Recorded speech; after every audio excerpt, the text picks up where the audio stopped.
It's a record China never wanted to hold. When construction began 13 years ago, Goldin Finance 117 in Tianjin was going to be the 5th tallest skyscraper ever built. But today, it's probably most well known as that building that those daredevils on YouTube climbed. Despite reaching its full height of 597 metres in 2015, the site was suddenly deserted shortly afterwards, and the project remains unfinished to this day.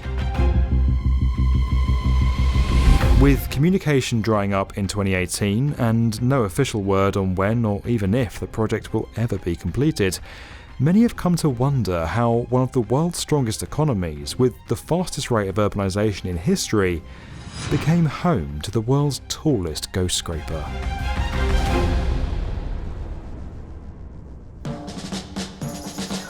Proposed back in 2008, when cities across China were vying for their place on the world stage, Goldin Finance 117 was to be the centrepiece of billionaire Pan Sutong's Goldin Metropolitan Scheme, a 1.8 square kilometre high-end residential and central business district about 8 kilometres from downtown Tianjin.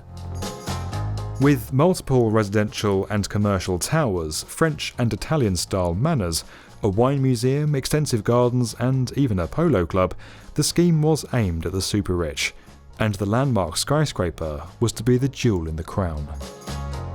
We mean that quite literally. The building was to be topped with a 3-storey diamond-shaped atrium, which would have been home to the world's highest observation deck, pool, restaurant and sky bar.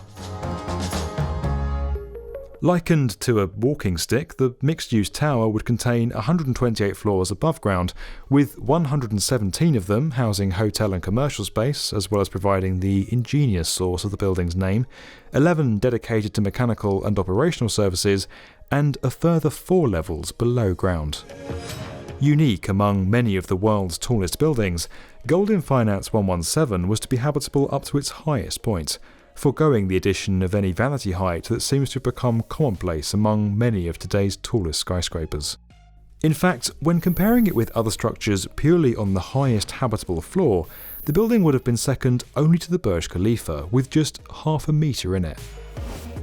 Lacking any major setbacks to disrupt wind loads, and with its height-to-width ratio of 9.5 to 1 exceeding the limit set by China's seismic code, the building should have been highly susceptible to lateral forces, but it was designed to resist them.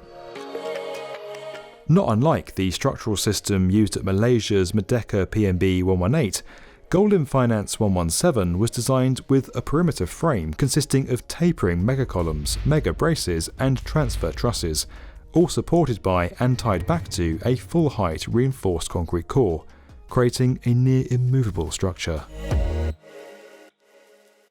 But while on the surface the skyscraper appeared no different to many of the others rising across China at that time, underneath it seems like the cards were stacked against it from the outset.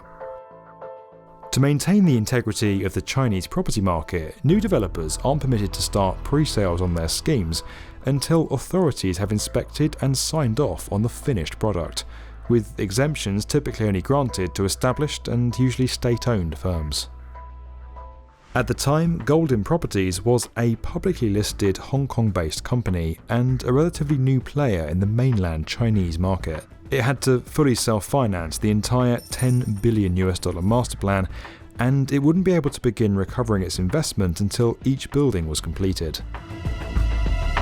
This put the entire scheme in a precarious situation from the beginning, but if the developer was able to put up the capital investment and there were no major disruptions to markets during construction, then the rewards would be worth it.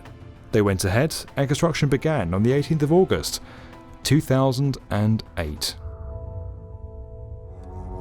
While the global financial crisis didn't topple China's economy, it did make it wobble. Goldin feared the cooling Chinese property markets, and with substantial investments across Europe and the US to worry about as well, construction at Goldin Finance 117 was halted in January 2010. The property market regained its footing by 2011, and with an asset-to-liability ratio at the time of roughly 4 to 1, the company decided to continue work on the tower, with the expectation that it could be completed and ready to start sales as the market reached its next natural peak. The project marched skyward, but the slow recovery of international markets compared to China put the Goldin Group in a vulnerable situation. With its asset-to-liability ratio reduced to almost 1-to-1, the company was effectively all in on Goldin Finance 117, and desperately needed to complete the project before the next economic hit. Like something out of a movie, after staving off the worst of the global financial crisis, June 2015 saw China's stock bubble burst, wiping a third off the Shanghai Stock Exchange's value in a month, and the market volatility persisted until early 2016. While not a full-blown crisis, the damage was already done. With nothing left in reserve to ride out the turbulent period, Goldin's own share price on the Hong Kong Stock Exchange plummeted, and company chairman Pan Sutong, with a 64% stake in the business, reportedly lost an eye-watering $13 billion of his own fortune. The topping out ceremony in September was meant to reignite confidence in the project, but by December 2015, all work had ceased. In 2018, it seemed to restart, and hopes began to rise. But the China State Construction Engineering Corporation then left again, taking all of its company's signage with it. On the surface, you're probably thinking that the fate of Goldin Finance 117 was down to a series of unfortunate events and a market that tends to favour state-owned companies. But even when it was put up for sale with a handful of other Goldin metropolitan assets, it didn't attract much attention, and no attempt was made to resurrect it. It had all the makings of a high-end development aimed at the super-rich, but the project's location on former industrial land on the outskirts of one of China's second-tier cities meant that the appeal for those that could actually afford it simply wasn't there. It was like attempting to build New York's Hudson Yards on the outskirts of Philadelphia. It's like Goldin tried to get in early on a city it later expected to thrive. It relied heavily on China's continued growth, favourable market conditions, and the builder and they will come philosophy. The firm took a gamble on an ambitious scheme and lost.